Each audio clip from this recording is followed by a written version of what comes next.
बढ़ते हैं आगे। सबको राम राम, सबको नमस्ते, सबका स्वागत भाई। आज थर्सडे जी है, हाँ जी 29 जनवरी 2026 है। थर्सडे है तो ऑर्गेनन डे है भाई। जी और ऑर्गेनन में डॉक्टर अमित पाल भाई, डॉक्टर अभिषेक, डॉक्टर अजय, हमारे 285 तक हो गए थे जी एफोरिज्म। और काफी अच्छे तरीके से ऑर्गेनन हमारी डिस्कस हुई। जी इसका प्रभु के बहुत बहुत धन्यवाद भाई। तो 285 में हम कंटेंट में चलते हैं। 29 पेज पे कंटेंट है। 285 में कह रहे हैं एक्सटर्नल एप्लीकेशन ऑफ रेमेडीज। अच्छा 285 तो हो गया था और मिनरल बात इसमें था, वो भी हो गया। तो आज हम करेंगे 286। अब इसमें केवल जी हमारे 5 एफोरिज्म बचे हैं, 6 286 से लेकर के 291 तक। तो 286 में इलेक्ट्रिसिटी और गैल्वेनिज्म का क्या रोल है ट्रीटमेंट के दौरान, उस पे बात कर रहे हैं हनीमैन साहब। 286 में कह रहे हैं कि the dynamic force of mineral magnets, electricity and galvanism act no less powerfully upon our life principle, and they are not less homeopathic than the properly so-called medicines with which neutralize disease by taking them through the mouth or by rubbing them on the skin or by olfaction। बहुत ही अच्छा भाव लेके चले Hahnemann साहब।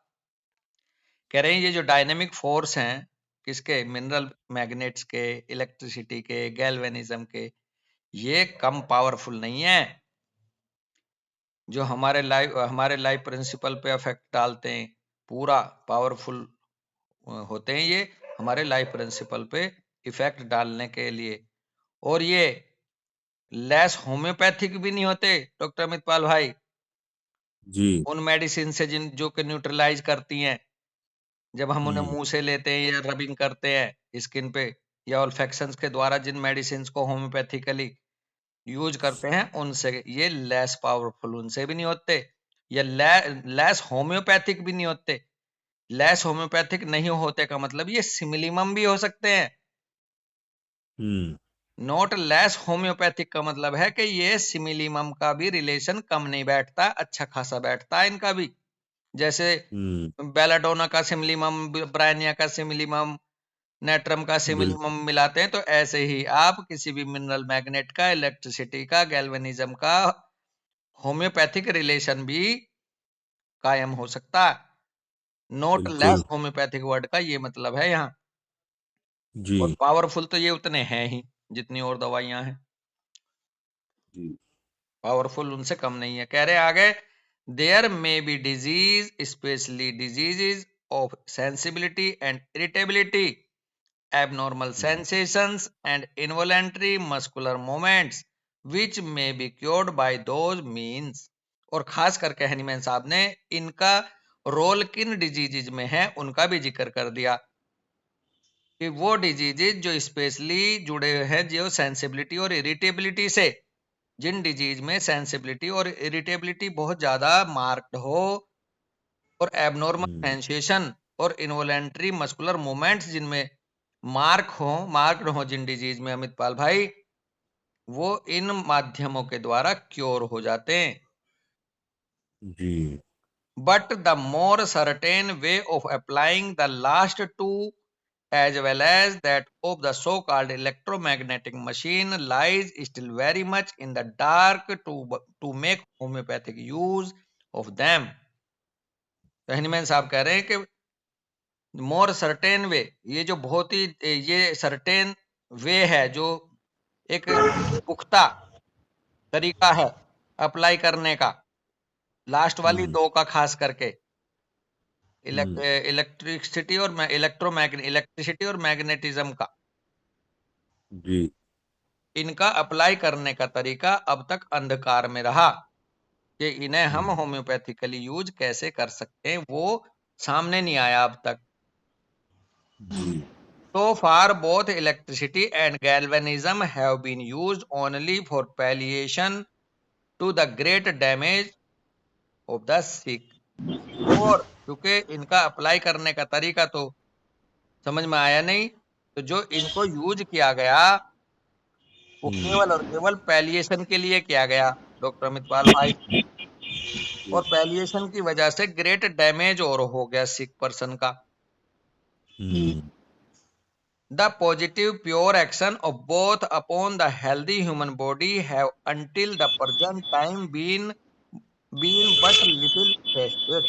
और Hahnemann साहब एक बात और कह रहे हैं डॉक्टर दीपशिकाया कि इनका पॉजिटिव और प्योर एक्शन दोनों का किसी भी हेल्दी ह्यूमन पर अभी तक प्रेजेंट समय तक बहुत कम टेस्ट किया गया है। हाँ जी। इनकी एक तरह से प्रूविंग का एहसास नहीं लिया गया अभी तक।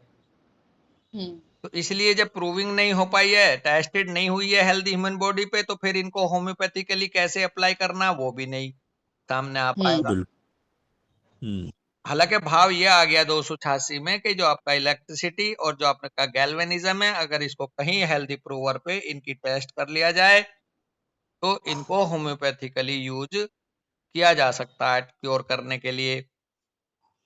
लेकिन आज भी हम आज बैठ के बात कर रहे हैं 29 जनवरी 2026 को, अभी भी जितने भी एक्वा पॉइंट वाले मैग्नेटिक सेंटर्स जितने भी हैं ये सब पैलिएटिव ट्रीटमेंट ही दे पा रहे हैं। हाँ जी। बिल्कुल। तो जिसकी वजह से और ज्यादा डैमेज हो जाता है सिक पर्सन। तो ये था 286। सर इसका ये है कि जो गैल्वेनाइज्ड मटेरियल है या जो मैग्नेट है उसी से मेडिसिन डिराइव करके उसी का प्रूविंग की बात कह रहे हैं। मटेरियल बोले तो अब जैसे कि सर जो गैल्वेनाइजेशन होता है हम जनरली देखते आते हैं, उसमें यही होता है कि कोई आयरन और स्टील पे जिंक की कोटिंग होती है ताकि उसको रस्ट से बचाया जाए, उसको हम गैल्वेनाइजिंग बोलते हैं। तो क्या वो जो गैल्वेनाइजिंग लिक्विड होता है जिंक वाला जिससे वो कोटिंग बचाई जाती है उसका उससे ही मतलब वो कोटिंग से प्रोटेक्ट मतलब मेडिसिन बनती है, या उस कोटिंग का जो ड्रग प्रूविंग करके मतलब ये देखा जाए कि उसका बॉडी पे इफेक्ट कैसा है वो चीज बताई गई है। ये चीज थोड़ा कम हाँ समझ हाँ, नहीं आई। बेसिकली यहाँ यहाँ वो कुछ भी नहीं है, ना वो कोटिंग को ड्रग बनाया गया, ना उसको उसकी कोटिंग को बनाया। ये जो इलेक्ट्रिसिटी है, जो करंट है, जी इसको ऐसे एग्जैक्ट। मानो, अगर प्रूविंग की बात करें डॉक्टर श्रे, कि एक करंट, ये जो करंट लगता है हमें कभी कभी बिजली का लगता है ना जी सर। कभी प्रेस चलाते हुए हाँ या जी। कुछ, जी जी जी। तो इस तरह से करंट हल्की मात्रा में कंट्रोल करंट दे करके हजारों लोगों पे अगर ये देखा जाए कि उस करंट को लगने से इसमें क्या क्या चेंजेस आए।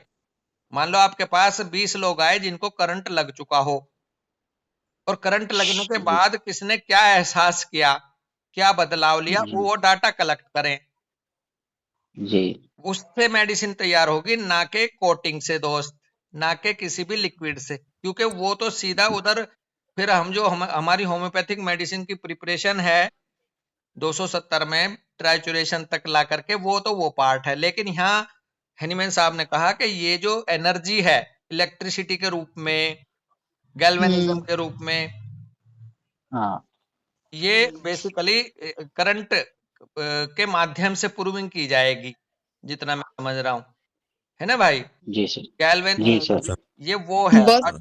हनीमैन हाँ। साहब ने 2 मेडिसिन प्रूव भी करी थी जो मैग्नेटिक वाली है डॉक्टर दीपशिखा, जी जी जी जी जी। नॉर्थ 3 है पोल और बस। साउथ पोल, यही शायद आप। बस। हाँ हाँ नहीं, बस 3 है। एक नॉर्थ पोल है, एक साउथ पोल है, और एक होल मैग्नेट है, पूरा मैग्नेट का भी है। हाँ जो नॉर्थ पोल है वो मैग्नेटिस पोलस आर्टिकस, और एक ऑस्ट्रेलिस, और एक मैग्नेटिस पोलस एम्बो।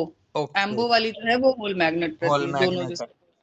तो डॉक्टर हाँ सरे ये कुछ वहां इस तरह की प्रूविंग है दोस्त, ये किसी भी जी सर। मटेरियल प्रोसेस से एनर्जी प्रोसेस में नहीं जा रहे हैं, ये सीधे एनर्जी को ही किसी हेल्दी प्रूवर पर अप्लाई करके उसकी प्रूविंग की बात कर रहे हैं यहाँ पर। जी बस सर। हमने जो हम बोलना चाह रहे थे वो ये था कि हमने अभी सर्च किया कि गैल्वेनाइज पीपल को, अगर हम गैल्वेनाइज करते हैं लोगों को तो क्या मतलब है इसका। तो आंसर है कि to galvanize people means to shock, excite और inspire them to taking sudden decisive action, often about an important issue by making them feel passionate, angry, or concerned, like an electric current jolting someone into movement. Okay, तो बेटा बोलते हैं ना कि लगा ना current, किसी को हम हाँ जी, छेड़ हाँ। देते हैं, किसी को हम छेड़ जी, देते हैं डॉक्टर से। दीपशिका की कितने अच्छी डेफिनेशन आई, कहते हैं ना लगा ना करंट, यानी कि जी आप सर। किसी को पोक कर रहे हो, उसको बार बार करने से उसके अंदर क्या चेंजेस आ रहे हैं, वो गैल्वेनाइजेशन की तरफ बढ़ रही है, बात है ना दीपशिका? जी, जी, जी, जी। भाई वाह। बस जैसे सीपीआर या जैसे कार्डियक लास्ट में जाते हैं तो वो लोग बिल्कुल लास्ट में उसको एकदम से झटका देते हैं ना, जब दिल काम नहीं कर रहा होता, तो वो एकदम से इलेक्ट्रोड और वो लगाते हैं कि हाँ ये इसका काम करने लगे। हाँ, तो ये तो इलेक्ट्रिसिटी का आ गया डॉक्टर अमित शर्मा भाई। लेकिन हाँ जी, दीपशिका की बात दोबारा सुनो और दोबारा गुनो, तो वो मजा ही आ गया। बेटा एक बार फिर हाँ से जी, हाँ गैल्वेनाइजेशन की वो पढ़ दो आप। बॉस हमने ग्रुप में भी डाल दिया अभी कि हाँ, to galvanize people means to shock, excite, or inspire them into into taking sudden, decisive action, often about an important issue, रुको by यहीं रुको making बेटा, them यहीं feel. रुको यहीं रुको। कोई हाँ सडन सडन डिसीजन लिया किसी इंपोर्टेंट इशू के बारे में, कई लोग आपको कहते हुए मिलेंगे, यार तुमने हमें पहले क्यों नहीं बताया था, अब हमें इतनी जल्दी तुमने ये कर दिया, अब हम क्या करें? तो हुआ ना उनमें एक्साइटमेंट, दीपिका। जी एक तो ये जी जी पॉइंट हो जी गया कि सडन इंपोर्टेंट इशू पे कोई सडन डिसीजन लेना, उससे देखो कि कितने लोग उसको कैसे ले रहे हैं, कैसे रिएक्ट कर रहे हैं। दूसरा और पॉइंट क्या है बेटा? by making them feel passionate, angry, or concerned. हाँ, इससे क्या होगा, उनमें तीन बातें आएंगी। उनमें उनके अंदर एक पैशन क्रिएट होगा, वो एंग्री होंगे। तीन वर्ड आएंगे, कौन कौन से?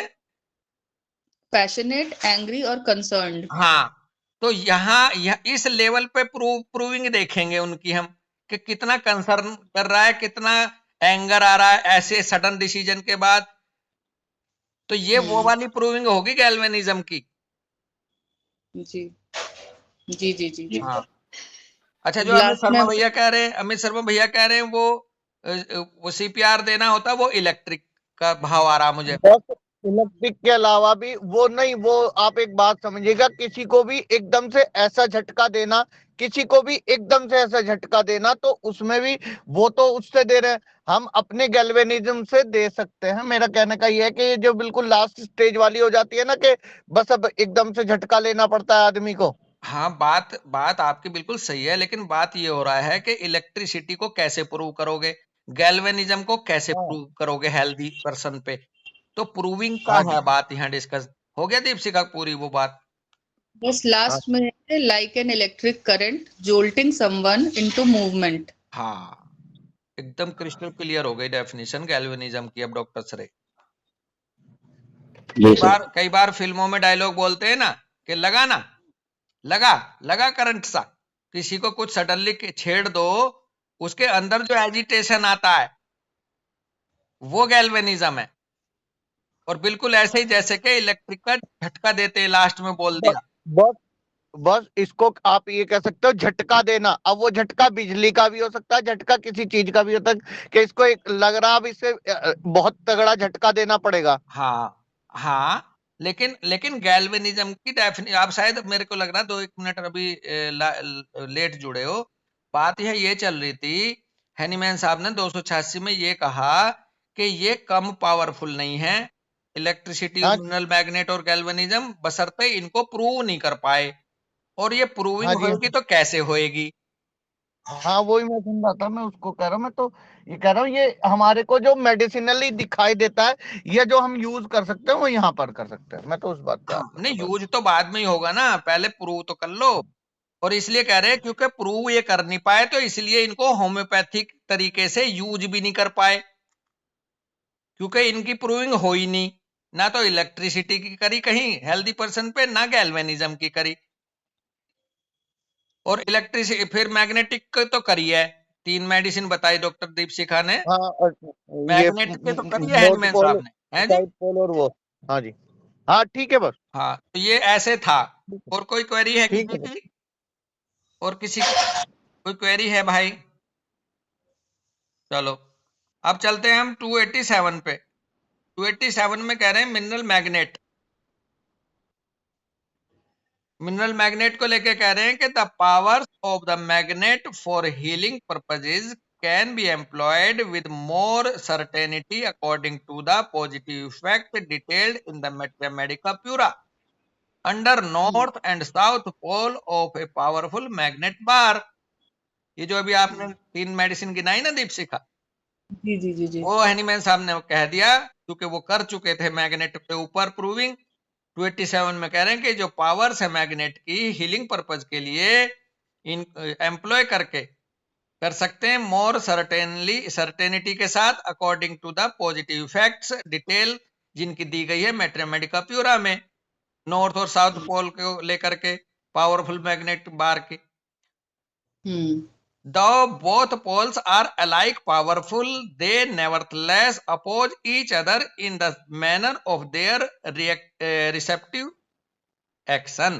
हैनीमैन साहब कह रहे हैं कि दोनों पोल जो हैं एक समान पावरफुल हैं, उसके बावजूद भी दोनों का अपोज होता है, एक्शन अपोज मैनर में काम करते हैं अपने रेस्पेक्टिव एक्शन में। The dosage may be modified by the length of time of contact with one or the other pole according as a systems of either north or south pole are indicated. Hahnemann साहब ने यहाँ कहा कि इनका जो modification कर सकते हैं, मॉडिफाई कर सकते हैं इनकी डोज को किस हिसाब से, लेंथ ऑफ टाइम के हिसाब से कॉन्टैक्ट करा करके इनका एक या दूसरे पोल को उसके सिम्टम के अनुसार डॉक्टर श्रे अगर नॉर्थ वाले सिम्टम्स आ रहे हैं तो सिमिलरिटी के आधार पर नॉर्थ को, और साउथ पोल वाले सिम्टम आ रहे हैं तो इंडिकेटेड होके उसके हिसाब से, और इनकी डोज को हम डिसाइड करेंगे length of time of contact. कई बार आजकल देखते होगे ना मैग्नेट की रिस्ट पे वो पहन लेते हैं बैंड, मैग्नेट की मालाएं पहन लेते हैं डॉक्टर श्रे, डॉक्टर दीपशिखा। तो बेसिकली कोशिश तो यही है जो 287 में बताई है, लेकिन वो पहना के छोड़ देते हैं, एक बात।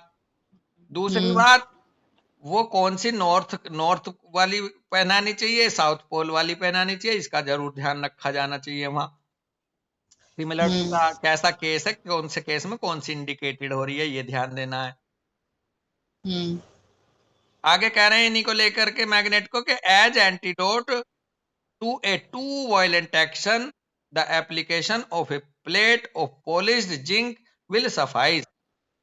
अगर हम मैग्नेट का कोई ओवरडोज हो गई नॉर्थ पोल की या साउथ पोल की, उसको एंटीडोट भी कर सकते हैं उनके वायलेंट एक्शन को, किसके माध्यम से, plate of polish zinc will suffice. उनको, ऐसे लोगों को जिंक की वो प्लेट उनके स्किन के टच में ला दो, जो मतलब ऐसी प्लेट ला दो जो जिंक से पॉलिश हो रखी हो, तो वो उसको एंटीडोट भी कर देगी डॉक्टर दीपशिखा। तो ये बहुत ही अच्छा भाव आया आज, और हैनीमैन साहब का इन एफोरिज्म से महसूस हो रहा हमें कि वो भी मैग्नेट तक तो थे, लेकिन इलेक्ट्रिसिटी और गैल्वेनिज्म की प्रूविंग भी बहुत ही अच्छे तरीके से उनके समय पे नहीं हो पाई। ये तो बहुत ही बढ़िया है। तो वो आ गया, जैसे वो मेंटल कैथारसिस, वो एग्जॉर्टेशंस करके उनको धमका के, झिड़की दे के, उनको छेड़ के करते हैं ना कई बार, तो ये गैल्वेनिज्म वहां है। आज बहुत अच्छा क्लियर हुआ, थैंक यू आपका दीपशिखा, इसकी बहुत अच्छी डेफिनेशन मिली। अदरवाइज मैं तो इसको इलेक्ट्रिक करंट ही मानता था गैल्वेनिज्म को अब तक, और जबकि इन्होंने इलेक्ट्रिसिटी दे रखी है अलग से। ठीक है भाई, हेलो। तो 288 और 289 एक साथ जुड़े हैं, जिनमें एनिमल मैग्नेटिज्म या मैस्मेरिज्म की बात होएगी अब 288 और 289 में। 288 में कह रहे हैं कि I find it yet necessary to allude here to animal magnetism as it is termed, or rather mesmerism. Bracket में कह रहे हैं as it should be called in a different deference, DEFER. deference का मतलब आदर या सम्मान है, या वो डिफरेंस नहीं है. deference to Mesmer, its first founder. Bracket से बाहर कह रहे हैं which differs so much in its nature from all other therapeutic agents. Hahnemann साहब कह रहे हैं मैंने यहाँ ये भी जरूरी समझा या जरूरी पाया कि मुझे यहाँ जोड़ना चाहिए एनिमल मैग्नेटिज्म को भी डिस्कशन में या चर्चा में. एज इट इज टर्म, जैसा कि इसको मैस्मेरिज्म कहा जाता है, एनिमल मैग्नेटिज्म को, उसे मैंने जोड़ना यहाँ आवश्यक पाया. ब्रैकेट में कह रहे हैं इसको मैस्मेरिज्म जो है वो सम्मान में कहा गया. इस एनिमल मैग्नेटिज्म को जो टर्म मैस्मेरिज्म दी, ये मैस्मर साहब थे जिन्होंने पहली बार इसको खोजा. उनके सम्मान में इसको मैस्मेरिज्म का टर्म दिया गया. किसको? एनिमल मैग्नेटिज्म को. जी. Which differ so much in its nature, जो बहुत ही अपने स्वभाव में बिल्कुल डिफर करता है दूसरे थेरेपेटिक एजेंट के तुलना में, बिल्कुल अलग तरीके से काम करता है ये. This curative force, often so stupidly denied and disdained for a century, acts in a different ways. और इतना ये क्यूरेटिव फोर्स है, इसको बड़े स्टूपिड तरीके से डिनाई करा गया, नकारा गया, और बल्कि इसका तिरस्कार भी करा गया सदियों तक, और इसको दूसरे तरीके से एक्ट करा गया इसको लेकर के. कभी भी क्यूरेटिव तरीके से नहीं करा गया, कोई दूसरे तरीकों की तरह से इसको यूज करा, सम्मोहन के लिए या कैसे, और क्यूरेटिव मेथड की तरह से इसे स्टूपिडली डिनाई करा. इसको माना नहीं लोगों ने और इसका तिरस्कार करा. जो इसको नहीं विश्वास करते थे वो तो इसे तिरस्कारित करते थे, और जो इसको जानते भी थे उन्होंने इसको दूसरे तरीकों से अपनाया, काम करा इससे. It is a marvelous, priceless gift of God to mankind, by means of which the strong will of a well-intentioned person upon a sick one by contact, and even without this, and even at some distance, can bring the vital energy of the healthy mesmerizer endowed with this power into another person dynamically. Bracket में कह रहे हैं just as one of the poles of the powerful magnetic rod upon a bar of steel.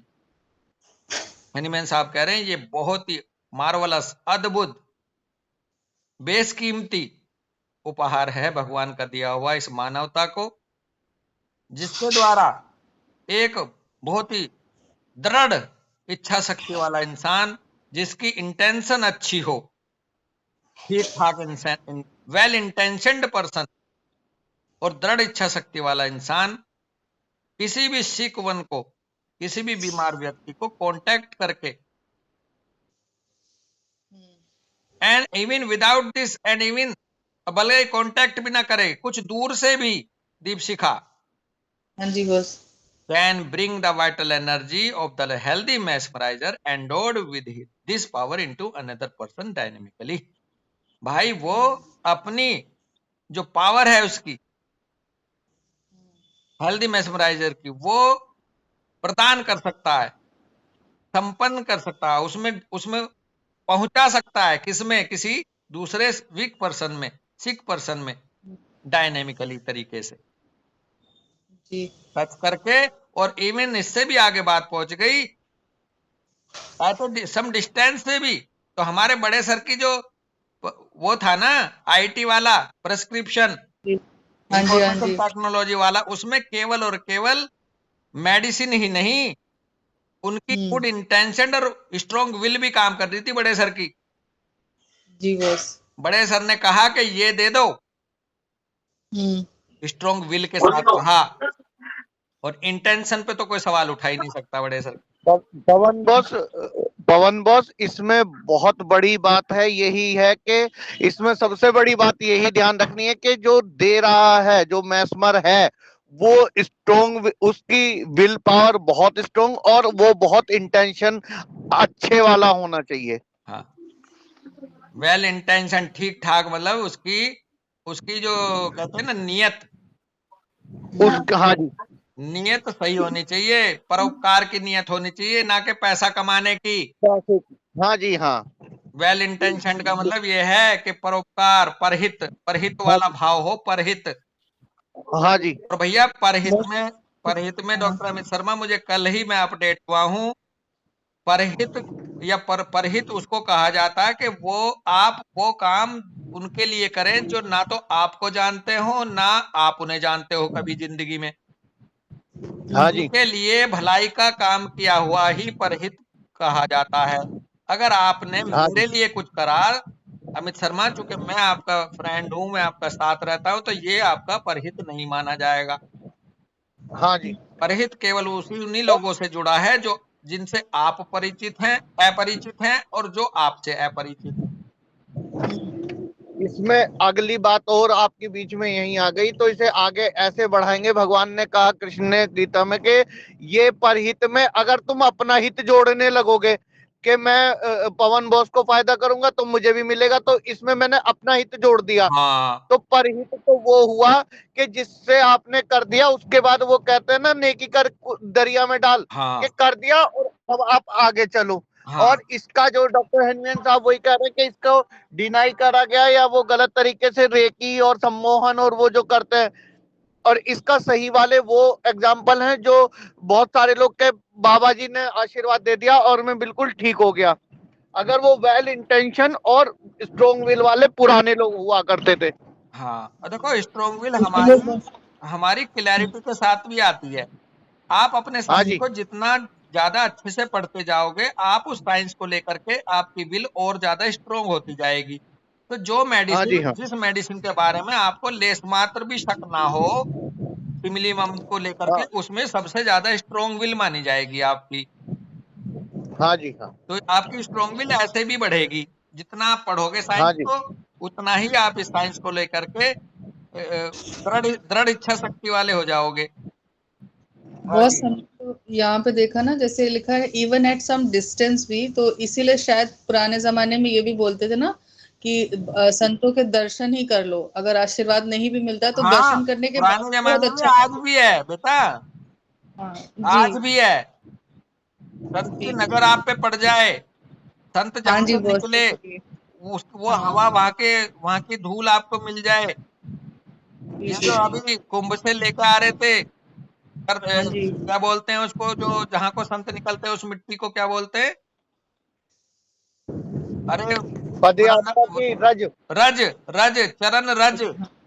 चरण रज, चरण हाँ। रज बस, हाँ, वो वहां की रज। तो ये सब ऐसे इसको समझा संत ऐसे थी। जाएगा, ये सब एनर्जी है। हाँ, तो उनमें, वो एनर्जी उधर जगह मिल रही है। हाँ, उनमें उन एटम्स में, उन धूल के कणों में उनकी mesmerising energy, animal magnetism endowed हो जाता है, वो एनर्जाइज हो जाते हैं बिल्कुल, हाँ जी, हाँ जहां से वो गुजरते हैं। हाँ जी, आगे कह रहे हैं, it acts in part by replacing in the sick whose vital force within the organism is deficient here and there. ये किस तरह से काम करता है फिर होम्योपैथिकली? कह रहे हैं ये रिप्लेस कर देता है किसी भी सिक में जिसका वाइटल फोर्स जो है वो डिसहार्मनी में हो गया, यहाँ कहीं डेफिशिएंट हो गया और कहीं ज्यादा हो गया उसके शरीर में। हेयर देयर जो है, जो जिसकी हार्मनी बिगड़ गई वाइटल फोर्स की एक तरह से, उसको ये रिप्लेस कर देता है। In part also in here, मैं फिर से पढ़ता हूँ, it acts in part by replacing in the sick whose vital force within the organism is deficient here and there, in part also in other parts where the vital force has accumulated too much, किसी part में बहुत ज्यादा accumulate हो गया vital force, and keep up irritating nervous disorders, it turns it aside, वो उसको दूर करके टर्न करके उसको हटा देता है जहां वो नर्वस इरिटेशन कर रहा है एक जगह ज्यादा एक्यूमुलेट होकर के। जैसे माइग्रेन ले लो, माइग्रेन में सबसे ज्यादा अच्छे समझ में आएगा कि सबसे ज्यादा हेड सिर में आ गया वाइटल फोर्स का, वो जो इरिटेट कर रहा है। फिर आगे कह रहे हैं diminishes and distributes it equally and in general extinguishes the morbid condition of the life principle of the patient and substitutes in its place the normal or the mesmerist acting powerfully upon him. For instance, old ulcers, amaurosis, paralysis of single organ and so forth.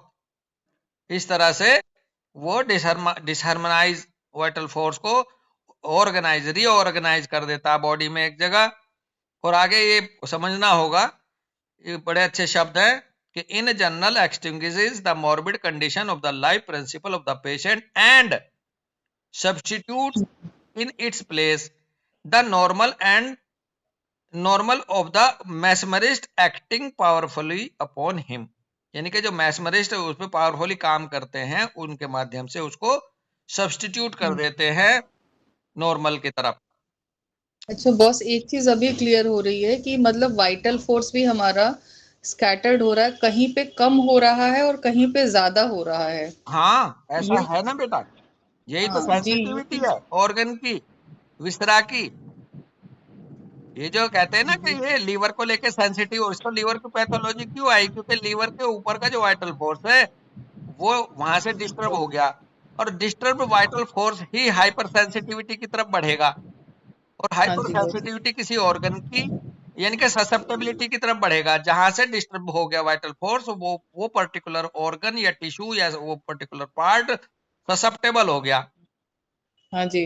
तो बिल्कुल ये होता है, आप बहुत सही शब्दों में पकड़ रहे बात को, ये होता है। हमने अब तक ये पढ़ा है कि वाइटल फोर्स रोम रोम में एक समान व्याप्त है, हाँ जी बॉस, लेकिन जी बॉस। लेकिन रोम रोम में एक जैसी मात्रा में भी है, ये जरूरी नहीं है। बिल्कुल। हाँ, उसमें उसका जैसे आप ब्रह्मांड में या एटमॉस्फेयर में आप हवा का दबाव देखेंगे, एक तरफ हवा का दबाव ज्यादा हो जाता है तो एक तरफ हवा गुम हो जाती है, वहां प्रेशर कम हो जाता है। जी जी जी जी। जस्ट लाइक दैट पवन वाइटल फोर्स भी बस बॉडी में ये वही वाली एक बात हो तरफ गई को कि ज्यादा टोटल हो सकता है। एनर्जी, बस कह रहे वही वही बात हो गई, जैसे टोटल एनर्जी कांस्टेंट है, कहीं पे कम होगी, कहीं पे ज्यादा हो जाएगी फिर, बिल्कुल यही है। लेकिन टोटल वो कांस्टेंट रहेगी। हाँ पवन बॉस, दीपशिका, यही तो आपकी वो है। ये एक हार्मनी में रहता है तो सही है, जहां इसकी हार्मनी खराब हो जाती है, डिस्टर्ब हो जाती है जो वाइटल फोर्स की, वही तो बीमारी आती है कि कहीं हार्मनी कहीं कम हो गया, कहीं ज्यादा हो गया। हाँ जब तक ये है तो सब जगह एक जगह पूरे, अगर हम नॉर्मल हेल्दी स्टेट में हैं तो ये सब जगह अपना सही हार्मोनियसली हाँ काम कर रहा है, बिल्कुल। बिल्कुल हार्मनी में है, हर जगह बराबर है। लेकिन जब ये डिस्टर्ब होता है तभी इस कहीं एक जगह एनर्जी ज्यादा देने लगता है, जिसको हम कह सकते हैं ससेप्टिबिलिटी दे दी इसने, हाँ ठीक है जी। अब है ये ना। Susceptibility generalize related to whole organism भी पैदा हो सकती है, और particular part of that organism भी हो सकती है। ठीक है ना जी दीपशिका? जी जी, बिल्कुल, बहुत मजे की बढ़िया। बात ये यही है कि वाइटल फोर्स जो है वो अंदर डिसेबलाइज वो भी हो सकता है, डिस्टर्ब या डिसेबलाइज जो उसको बोले। आगे कह रहे हैं हनीमैन साहब, many rapid apparent cures perform in all ages. हर काल में, हर युग में बहुत ही रैपिड अपरेंट क्योर्स पाए गए by mesmerizers endowed with great natural power belonging to this class. जो मेस्मराइजर रहे हैं उनके माध्यम से बहुत अच्छे अच्छे रैपिड अपरेंट क्योर्स मिले हैं। साईं बाबा के बारे में सुनते हैं, और श्री कृष्ण भगवान ने जो वो विकृत महिला थी जी जी जी कुबड़ी, जी। उनको ठोड़ी के नीचे हाथ लगा के उनको भी ठीक करा था। हम्म। और साईं बाबा के बारे में भी, ईसा मसीह के बारे में भी खूब सुनते हैं कि वो जा रहे हैं और कहीं डिस्टॉर्टेड बंदा है, उन्होंने उस पर हाथ फेरा, वो सही हो गया।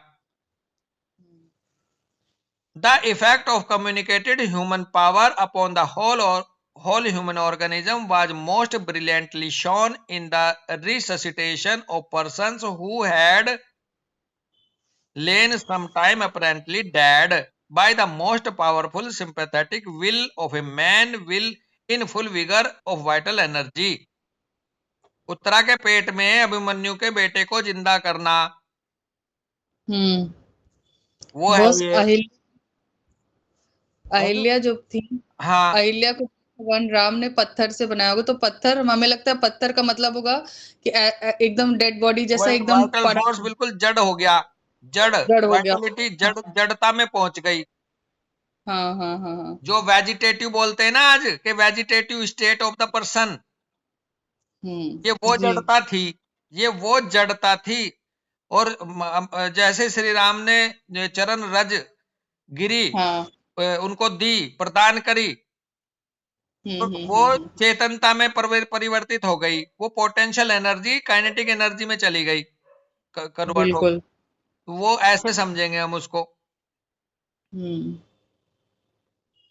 तो ये हुआ है कि सिंपैथेटिक विल किसी भी इंसान की जो कि फुल विगर और वाइटल एनर्जी वाला था, उससे पुनर्जन्म पुनर्जीवित हुए लोग, वो भी जो अपरेंटली डेड थे। तो ये इस पे 166 है, वो है फुटनोट, बहुत ही अच्छा कि ये मैस्मराइजर कौन बन सकता है, ये हमारे समझने वाली बात है। इसको पूरा कर लो सेंटेंस को। कह रहे end of this kind of resurrection history records many undeniable examples, और हिस्ट्री में जिन्हें आप डिनाई भी नहीं कर सकते, ऐसे ऐसे एग्जांपल्स जो हैं वो बहुत सारे हैं रिकॉर्ड्स में, जहां लोग पुनर्जीवित होते देखे गए हैं। एक अच्छा मैस्मराइजर कौन बन सकता है, वो फुटनोट नंबर 166 में है। कह रहे हैं कि specially of one of such persons of whom there are not many, विशेष रूप से कोई एक व्यक्ति ऐसे लोगों में जो के कोई एकाध होगा, whom there are not many, बहुत नहीं होते, who along with great kindness of disposition and perfect bodily powers possesses but a very moderate desire for sexual intercourse, which it would give him very little trouble wholly to suppress, in whom consequently all the fine vital spirit that would otherwise be employed in the preparation of the semen are ready to be communicated to others by touching them and powerfully exerting the will. Basically सबसे ज्यादा इसी energy को, sexual energy को moderate करने के लिए कहा गया। किसी भी इंसान की जो अपनी सबसे ज्यादा जो उसकी वाइटल पावर है, उसका लेना देना इसी से, ऋषि मुनि भी बताते हैं हमारे आज भी, ब्रह्मचर्य। ब्रह्मचर्य में वो शक्ति है कि अगर आप अपना ब्रह्मचर्य संभाल लें तो जो आपके सीमन को प्रोड्यूस करने में जो एनर्जी लग रही है, वही एनर्जी आपकी फाइन वाइटल स्पिरिट में कन्वर्ट हो जाएगी और आप बहुत बड़े मैस्मराइजर बन जाओगे। तो कई बार बोलते हैं स्वामी प्रेमानंद महाराज भी, जननेन्द्री और रसेंद्री दो को कमांड कर ले इंसान। रसेंद्री जो खान पान है और जनेन्द्री जो अपना ये भोग है। लेकिन यहाँ एनीमैन साहब को भी ये देखो नॉलेज थी कि ये जो एनर्जी है इसी को कंट्रोल किया जाए, और ऐसे कंट्रोल किया जाए कि भाई जबरदस्ती सप्रेस नहीं करनी, इसको अवेयरनेस के तहत, या जैसे भी कह रहे ना, him very little trouble wholly to suppress, और उसके बाद यही फिर एनर्जी कन्वर्ट होगी फाइन वाइटल स्पिरिट्स में उस इंसान के। इसलिए चेहरे पे तेज आ जाता है दीपशिखा, अमित भाई। और फिर इसी एनर्जी के थ्रू वो दूसरे को जब टच करेगा अपनी अच्छी विल के माध्यम से, तो उसका भला होना तय है, तभी ये एनर्जी ट्रांसमिट होएगी। लेकिन ये एनर्जी बनेगी कैसे, वो बता दिया 166 में। कहने some powerful mesmerizers with whom I have become acquainted had all this peculiar character. और हैनीमैन साहब ने अपनी यहाँ एक गवाही दे दी कि कुछ पावरफुल मैस्मराइजर जो मेरे संपर्क में आए या मैं जिनके संपर्क में आया वो इन पिक्यूलियर कैरेक्टरिस्टिक्स के धनी थे, उनमें ये गुण था, तो वो तभी वो बन पाए दीपशिखा मैस्मराइजर। बिल्कुल बिल्कुल बस। आगे कह रहे हैं, इसे हेडिंग को पूरा कर लेते हैं कि if the mesmerizing person of either sex capable at the same time of a good natured enthusiasm, bracket में कह रहे हैं even its degeneration into bigotry, fanaticism, mysticism और फिलेंथ्रोपिक ड्रीमिंग, ब्रैकेट से बाहर करें, will be empowered all the more with this philanthropic self-sacrificing performance to direct excessively the power of his commanding goodwill to the recipient requiring his help, and at the same time to concentrate these he may at times perform apparent miracles।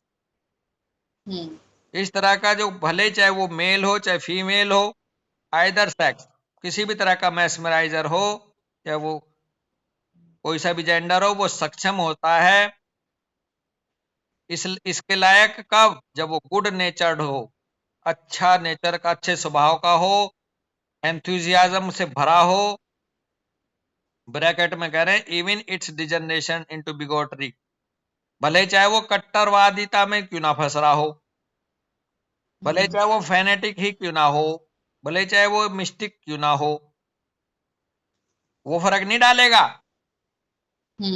सत्य वो अंदर से pure होना चाहिए, good नेचर्ड होना चाहिए।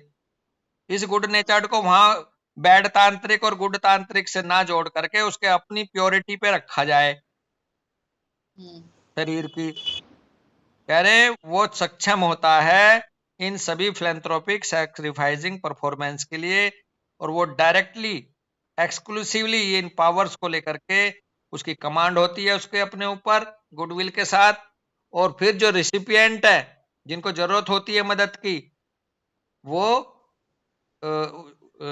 At the जो उनसे लेने वाला हो वो भी रिसिपिएंट रिक्वायरिंग हिज हेल्प, वो भी उस लेवल पे हो, at the same time to concentrate these, कह रहे हैं वो इनको कंसंट्रेट कर सकता है इस एनर्जी को, और बड़े चमत्कारिक रिजल्ट देता, कई बार देखा गया है और देता भी है। तो ये वो वाला पार्ट है मैस्मराइजिंग का। हाँ जी, बस ये जो सेल्फ सेक्रीफाइसिंग परफॉर्मेंस लिखा है, इससे मैं समझ में आ रहा है कि जो मेस्मराइजर है, जो अपनी ऊर्जा है वो रेसिपिएंट को दे रहे हैं, तो उनकी वो कम हो रही है। हाँ, वो ऊर्जा सेक्रीफाइस कर रहे हैं ना, उसको कम कर रहे हैं, वो रेसिपिएंट को दे रहे हैं। तो मतलब ये हीलर के लिए ये भी जरूरी है कि हम दे रहे हैं तो हमें अर्न भी करना है। इसीलिए वो जो तप या ऋषि मुनि या जो संत लोग तपस्या या जो एक बोलते हैं ना भजन की, उनका जो एक होता है ना, वो अटेन करते हैं एक एक्सरसाइज के माध्यम से, उसको वो अटेन करते हैं फिर से, करते हैं। और इसलिए वो कहते हैं कि आज नहीं उस दिन आना। हाँ जी, हाँ वो जी, कहते हैं ना अभी नहीं तब आना, वो बोलते रहते हैं। जिस दिन उन्हें लगता है कि आज ठीक है, हाँ जी, तो उस दिन वो करते हैं उस परफॉर्मेंस को। और ये है दीपशिखा, कुल मिला के है, ये अंधविश्वास लगता था बॉस, ये तो पूरा एनर्जी का खेल है ये यूनिवर्स। हाँ बिल्कुल। तो ये देखो हैनीमैन साहब ने इसको माना, लेकिन कॉमन प्रैक्टिस में क्यों नहीं है? क्योंकि वो समय नहीं है, वो दौर नहीं है, ऐसे परिस्थितियां नहीं है, ऐसे संस्कार नहीं है, ऐसा इंसान नहीं है। क्यों जी? गुड विल और गुड इंटेंशन। हाँ, तो ये दो तीन चीजें हमारी यहाँ बहुत अपग्रेड हुई कि स्ट्रॉन्ग विल कैसे मजबूत होगी। एक अच्छा मैस्मराइजर होने के लिए आपको, और मैस्मराइजर ही क्यों, अगर आप अपने जीवन को बहुत ही धन्य करना चाहते हैं तो आपको 166 क्यों ना अपनाया जाए। जी जी, अपनी लाइफ को क्यों ना सही तरीके से चलाया जाए, तो फिर आप एक अच्छे सिटीजन भी बनेंगे दीप्तिका। हाँ जी बॉस, बिल्कुल। ये वहां तक है, चलो यहीं रुकते हैं भाई। किसी की कोई क्वेरी हो तो बताएं। बॉस, एक चीज मैं पूछना चाहती हूँ। जी, प्रीति जी। जी बोलूं? जी बोलिए। जी बॉस, ये कि जैसे जो लोगों की नेचुरल डेथ होती है तो उनका भी बॉडी, जैसे लोग कहते हैं कि देखो उनका बॉडी का भी ये पार्ट शिथिल हो रहा है, वो पार्ट शिथिल हो रहा है, तो इसका मतलब क्या उनके भी बॉडी पार्ट्स है जो अभी वो वाइटल फोर्स का कॉन्सेप्ट की बात हो रही थी, तो मतलब उनके डिफरेंट डिफरेंट पार्ट धीरे धीरे डेड होते रहते हैं, हाँ फिर जब अल्टीमेटली वो हार्ट रेट मतलब हार्ट बंद हो जाता है तो उसको डेथ मानते हैं, ऐसा बिल्कुल होता है क्या? बिल्कुल, यही वही पैटर्न है। आपने और अच्छी बात जोड़ दी प्रीति जी। वाइटल फोर्स का आपने एक दूसरा एग्जाम्पल दे दिया कि एक पार्ट में दूसरे पार्ट से अलग वाइटल फोर्स हो सकता है क्या। तो इसलिए कहते हैं कि सबसे बाद में ना वो ब्रेन डेथ होती है एक चीज। जी एक चीज और उसके बाद भी ये कहा गया है कि अगर आप डेड बॉडी को किसी उसमें रख लो मोर्चरी में, तो आप देखोगे कि उसके 12 दिन तक या 14 दिन तक नाखून बढ़ते हुए देखे गए, अच्छा। बाल नाखून बढ़ते हुए देखे गए 12-14 दिन तक भी। अच्छा, मुझे नहीं मालूम था। तो बेसिकली वाइटल फोर्स का सोल से तो कोई लेना देना है नहीं कि सोल निकल गई तो वाइटल फोर्स अपने आप में अलग है और सोल अलग है। तो सोल तो चली अच्छा। गई। अब जो ये हार्डवेयर है ये कैसे कैसे डीएक्टिवेट होता है। जैसे आपने 2.0 या वो देखी थी अभी मूवी आई थी ना रोबोट, तो जो डीएक्टिवेट होता है तो ये भी ग्रेजुअली डीएक्टिवेट होता है। तो बॉडीली अगर बात करें तो एनर्जी के मामले में ब्रेन डेथ को अल्टीमेट मानते हैं डॉक्टर, लेकिन वाइटल फोर्स पूरी तरह से शांत होता है उसका जब तक वो उसके कोई भी पार्ट कोई भी टिश्यू में हलचल आनी बंद हो जाए। तो ये बिल्कुल सही कह रहे हैं आप जी। लेकिन माइंड बॉडी स्पिरिट यही तीनों चीज मिलकर तो वाइटल फोर्स बनता है ना, तो मतलब हम एक्चुअली ये सोचते थे कि वाइटल फोर्स एक्चुअली में सोल ही होती है, इसलिए इस चीज को हम थोड़ा समझना हाँ चाहते भाई, हैं। यही गड़बड़ हो रही थी, इसको समझ जाना कि वाइटल फोर्स अलग है और सोल अलग है बिल्कुल। और आपने बोला ना माइंड स्पिरिट एंड क्या बॉडी, ये जब हाँ। तीनों एक हार्मनी में आती हैं तो जो फोर्स क्रिएट होता है वही वाइटल फोर्स है। बेसिकली वाइटल फोर्स, तभी तो हैनीमैन साहब इसको वाइटल प्रिंसिपल लेके आए थे कि वाइटल प्रिंसिपल अलग, बल्कि और भी इसको रिफाइन कर दिया था स्पिरिचुअली। फोर्स जो है वो जी। क्रिएट होता है, गाड़ी में भी फोर्स क्रिएट होता है जब आप चाबी लगाते हो हम्म, इंजन में। हम्म, कभी आपने हम्म, देखा होगा, मैं अक्सर अपनी गाड़ी को देखता हूँ, जब मैं बंद कर देता हूँ तो कुछ 1-2-3 सेकंड के लिए कुछ बंद हो रहा होता है आवाज। हम्म, हम्म, तो चाबी बिल्कुल ऑफ करते के साथ गाड़ी एकदम शांत नहीं होती। आप भी देखना कई बार जी कभी। जी जी जी जी। तो ये वाइटल फोर्स भी एक तरह से एक ये एनर्जी से अलग हटके है। ये फोर्स है, बेसिकली फोर्स और एनर्जी दोनों आपस में अलग हैं। बस इसको ऐसे समझ सकते हैं कि जब कंसीव करते हैं तो जो हमारे पास वो जो एम्ब्रियो शुरू में जो बनता है सेल का एक गुच्छा या मास, उसमें सिर्फ एनर्जी होती है, तब तक वाइटल फोर्स होता है जो उसको एक डायरेक्शन में उसको वो ग्रो करने के लिए उसको स्टिमुलेट करता है। हाँ और थोड़े टाइम के बाद जब हम बोलते हैं ना कि कुछ समय के बाद सोल आता है, जब तक कि एमटीपी के लिए गवर्नमेंट भी या मतलब जो अलाउ हाँ, किया जाता है उससे तेरी पहले, 3 महीने तो फोर्थ तब मंथ में सोल मानते की हैं ना, एंट्री फोर्थ होती है। 5 मंथ में हाँ, आती है सोल। जी, जी, जी, तब जाके सोल की एंट्री होती है। हाँ उससे पहले तक फोर्स होता है। तो हाँ यहाँ पे ये 2 कॉन्सेप्ट फोर्स, वाइटल फोर्स और सोल को हम अलग इसको समझ सकते हैं। हाँ, सोल को स्पिरिट कह सकते हो, स्पिरिट चाहे जो भी, हाँ। स्पिरिट कह सकते हो। वाइटल फोर्स तो वहीं से शुरू हो जाता है जब फर्टिलाइजेशन से भी पहले। वाइटल जी, जी, फोर्स जी। स्पर्म का है, वाइटल फोर्स ओवा का है, दोनों वो वहीं से वाइटल फोर्स के बिना तो गाड़ी चलेगी नहीं। लेकिन जी, जी। उसमें सवारी कब आके बैठेगी, वो हाँ, स्पिरिट है। तो हाँ जी, इस हाँ जी। गाड़ी में सवारी आके बैठती है फोर्थ मंथ में, फोर्थ फिफ्थ हुँ। मंथ में। हुँ, हुँ, हुँ, तो हुँ, ये सांसारिक एग्जाम्पल से भी समझ में आ जाता है। हुँ। तो वाइटल फोर्स अलग है, स्पिरिट अलग है। स्पिरिट को सोल बोल सकते हैं, ठीक है भाई। जी, जी, जी, बस। तो चलो यही रुकते हैं। सबको नमस्ते, सबको राम राम, सबका धन्यवाद बहुत बहुत। राम, राम बॉस। राम ऐसा राम ही जी राम सबको। राम राम सर। राम राम साहब, राम राम सर। राम राम राम राम। जी, राम राम जी, राम बहुत सभी को राम राम राम जी, राम सबको राम राम सर। राम।